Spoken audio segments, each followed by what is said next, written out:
Boyfriend ko po siya dati. Siya lang ang naglakas loob na lumapit sa akin noon. Kapag kasama ko siya, masaya kami parati.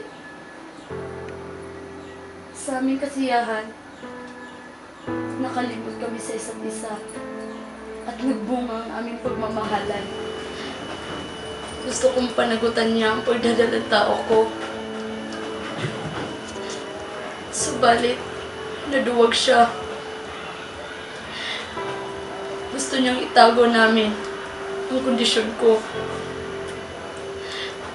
Hanggang isang araw, hindi na siya pumasok. Malaki ang pag-alala ko. Ang tingin ko, lahat ng classmate ko alam na ang kondisyon ko. Pakiramdam ko, pinagtatawa na nila ako. Hindi na ako binalikan ni Mark. Uminom ako ng mga gamot na pampatulog. Hanggang di na ako nagising.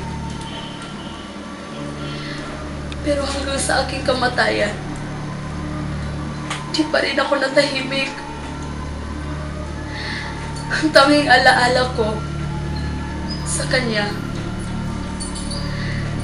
ay itong panyong inabot niya sa akin nung umiiyak ako. Ano po ba talagang nangyari kay Mark?